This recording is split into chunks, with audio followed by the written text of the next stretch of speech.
सर्व लाडक्या बहिणींसाठी एक आनंदाची बातमी आहे. मुख्यमंत्री माझी लाडकी बहीण योजना ई-केवायसीची मुदत वाढवलेली आहे. बाकीच्या काही प्रक्रियेमध्ये सुद्धा काही बदल करण्यात आलेले आहेत.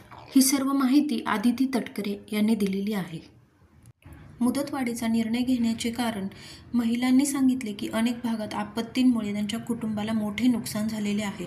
त्यामुळे ई-केवायसी पूर्ण करणे कठीण झाले आहे.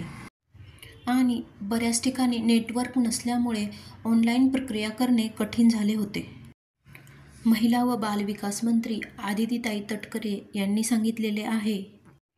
मुख्यमंत्री माझी लाडकी बहीण योजना ई-केवायसीची मुदत वाढवण्यात आलेली आहे. त्यांनी सांगितले की माननीय मुख्यमंत्री श्री देवेंद्रजी फडणवीस साहेब, उपमुख्यमंत्री एकनाथ शिंदे साहेब आणि उपमुख्यमंत्री अजित पवार साहेब यांच्या नेतृत्वाखाली मुख्यमंत्री माझी लाडकी बहीण योजना संपूर्ण राज्यात यशस्वीरित्या राबवली जात आहे. याबाबत दिनांक 18 नोव्हेंबर 2025 पूर्वी सर्व लाभार्थ्यांनी ई-केवायसी प्रक्रिया पूर्ण करावी, अशा सूचना देण्यात आल्या होत्या. परंतु गेल्या काही दिवसांपासून आपल्या राज्यात आलेल्या नैसर्गिक आपत्तीमुळे मुख्यमंत्री माझी लाडकी बहीण योजनेतील पात्र भगिनींना ई-केवायसी प्रक्रिया वेळेत पूर्ण करता आली नाही. याची मला पूर्ण कल्पना आहे.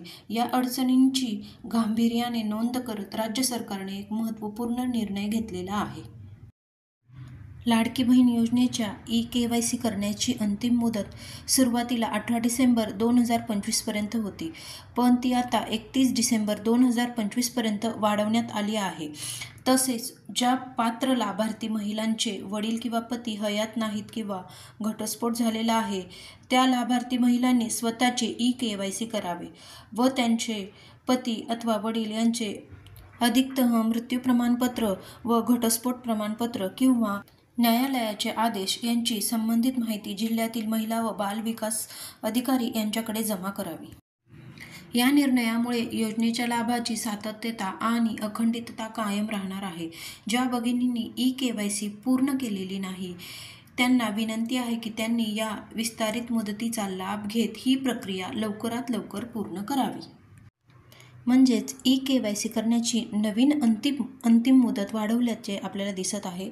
सुरुवातीला ई-केवायसी करण्याची अंतिम तारीख 18 नोव्हेंबर 2025 अशी ठरवली होती, पण नंतर नैसर्गिक आपत्तीचा विचार करून सरकारने ही मुदत 31 डिसेंबर 2025 पर्यंत वाढवली आहे. महिला व बालविकास मंत्री आदिती तटकरे यांनी लाभार्थी महिलांना या विस्तारित कालावधीत ई-केवायसी पूर्ण करण्याचे आवाहन केले आहे. मी अगोदरच एक व्हिडिओ बनवला आहे. त्यामध्ये सरकारकडून अधिकृतरित्या एक माहिती देण्यात आली होती. त्यामध्ये 1 कोटीहून अधिक महिलांची ई-केवायसी अपूर्ण राहिल्याचे सांगण्यात आले होते. या सगळ्या गोष्टींचाच विचार करून हा निर्णय घेण्यात आला असावा. माझी सर्व महिलांना विनंती आहे की पैसे बंद होत अगर न होत, पण ई-केवायसी प्रक्रिया नक्की पूर्ण करून घ्यावी. कारण ई-केवायसी पूर्ण झाल्यानंतर पैसे चालू राहतील की नाही याबाबत सरकारचे काय नियम आहेत याबाबत स्पष्टता नाही. त्यामुळे ई-केवायसी करून बऱ्याच महिलांना वाटत असेल की माझे पैसे बंद होतील, पण ते कदाचित होणार पण नाहीत, चालूच राहतील. त्यामुळे ई-केवायसी प्रक्रिया सर्वांनी पूर्ण करावी. याबाबत सरकारकडून असे एक पत्रक देखील जारी करण्यात आलेले आहे. तर अशाच नवनवीन अपडेट्ससाठी चॅनलला सबस्क्राईब करायला विसरू नका.